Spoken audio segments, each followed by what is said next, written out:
So I'm a father of four. I have a 14, a 13, an 11, and a 6-year-old. I have always been interested in technology. I had a computer from an early age. Even though I'm in my mid-40s, I had a computer in the home since as long as I could remember. And I've always had an interest to information and how it works and all of that stuff. And so, took my lumps growing up because my parents didn't understand technology.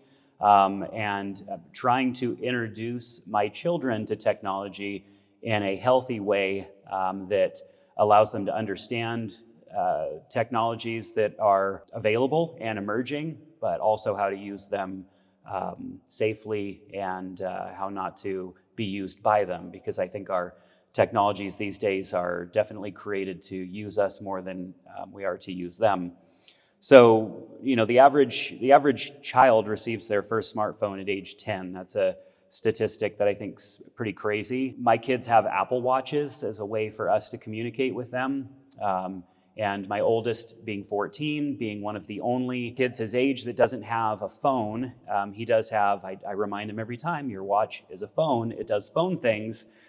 Yes, it does not allow for social media or any of that other stuff, but it does the phone thing that you keep bothering me for. I find it's just really important as parents. It's like we invite these technologies into our home. They serve a variety of different purposes, from educational to, little babysitters at times as well when we need our own freedoms. But as we invite new things into the home or allow our children access to new things, we need to remain part of the conversation and remain on top of it so that we know what's going on and what our children are accessing. To understand some of the digital risks, digital addiction's a real thing. Apps and games trigger dopamine pathways just like gambling. And even though a lot of the addictions that are taking place right now aren't recognizable diagnosis yet, I have a feeling there's going to be and you probably talk about this, there's going to be a whole bunch of new things coming just because of how addictive these games and social networks and stuff have become. I know personally, and I'm sure several of you have found yourself an hour deep into scrolling Instagram or something like that and not even knowing where that time went. Imagine how a underdeveloped mind responds to that. And we've probably all given our children a little too much technology time and seen the little demon that rears its ugly head when the screen gets turned off. And children develop a preoccupation with these devices. There's FOMO, there's all sorts of feelings and things that they are feeling that are very real, but are emphasized because these games and resources that they're consuming are designed to engage with them in that way.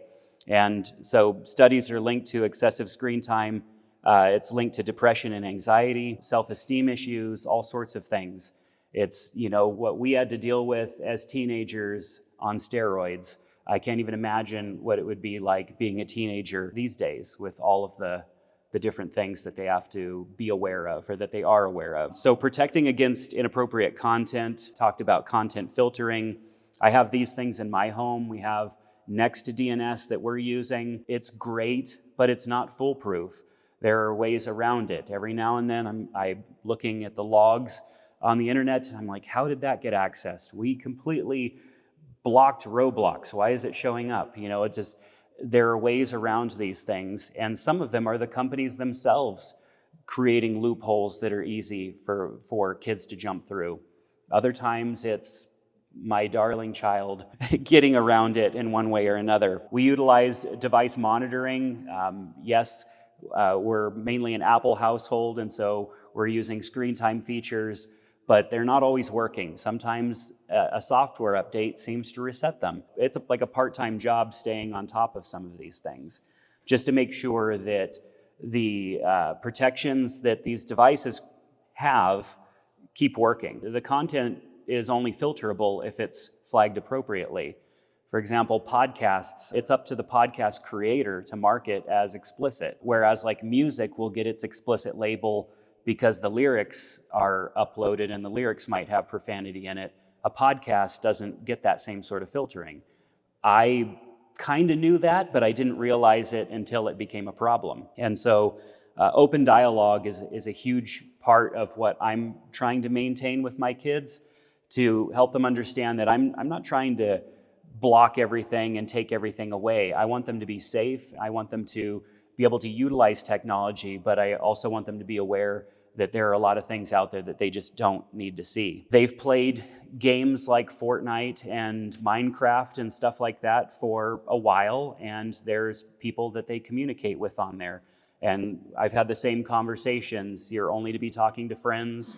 Occasionally I'll drop in and ask whose ridiculous username that is, and they'll explain to me, oh, that's so-and-so.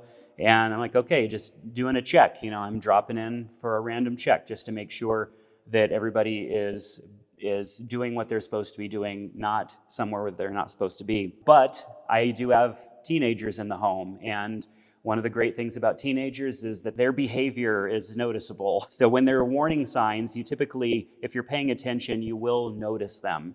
Maybe they're being a little dodgy with something, or hiding something, or talking about something differently.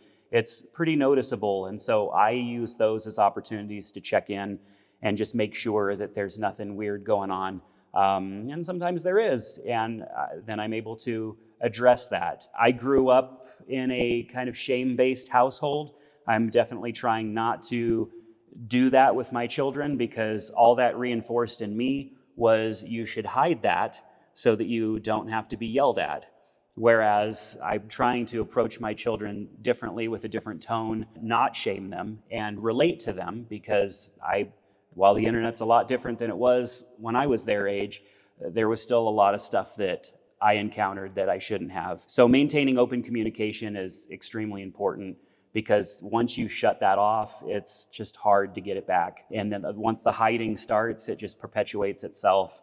And those are all things that I'm learning as a parent and trying to adjust to and respond to appropriately. Lots of brain development and sleep concerns around the use of technology. I've kind of gone down this rabbit hole. I'm wondering what we're doing to our natural dopamine levels, and we're burning out our dopamine receptors by engaging with content that is designed to hook us.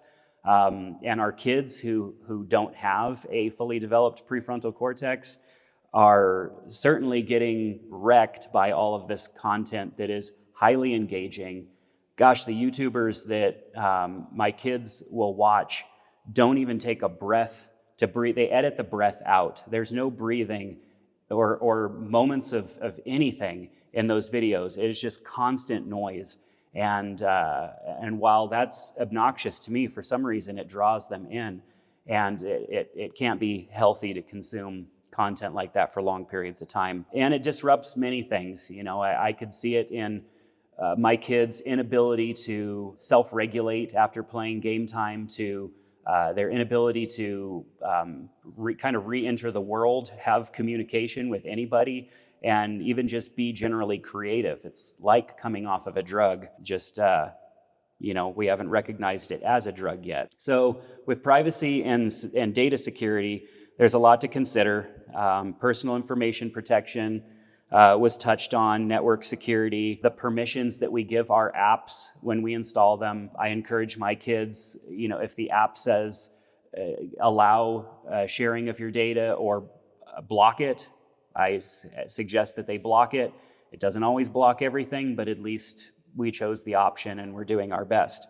I limit location tracking on their devices. Obviously with an Apple Watch, it's pretty easy. There aren't many apps on the Apple Watch looking for location, but on a phone, there's all sorts of apps tracking location. Phones have gotten better at letting you know what's tracking you, but all you have to do is say okay or dismiss it once, and then it's just in the background running, and it may never ask again. And so it's best to go into your children's phone settings and look at the apps that have location sharing turned on, turn that off, look at anything else that's sharing and using data, and turn it off if possible. And then there's that digital footprint awareness. We've heard many things. We've seen many old tweets come back to haunt people and stuff like that. and that's just going to get worse. It's, some gameplay and the way that they were talking in a Fortnite match or whatever, different things that they're engaging in that may or may not be recorded are potentially going to come back and haunt them if it's something that they should be, maybe ashamed of and maybe not have said. It's important to have those conversations with our kids, and not just once. I mean, I don't enjoy having those types of talks with my kids. When my sons were at that age where dad needs to have the talk, it's not comfortable, nor is talking to them about the things that they could find online and making them aware of the areas that they shouldn't go and why. It's not comfortable, but it needs to be talked about. And then on the next slide, there's some practical safety concerns, which we talked about a little bit. I'll just glaze over those, and I'll provide more resources in the link that I'll send you if you scan the QR code at the end. Individual approach for digital well-being. It's communication, it's checking in, it's accountability, it's things that take time, and it's hard because I'm busy, my wife's busy, I know all of you are busy and have many things to juggle, but handing over our kids technology and saying, here, use your best judgment, is like saying, go over to that sketchy house where I know things are going on that shouldn't be going on, but use your best judgment. We do need to protect our kids and watch out for the different things that they are accessing.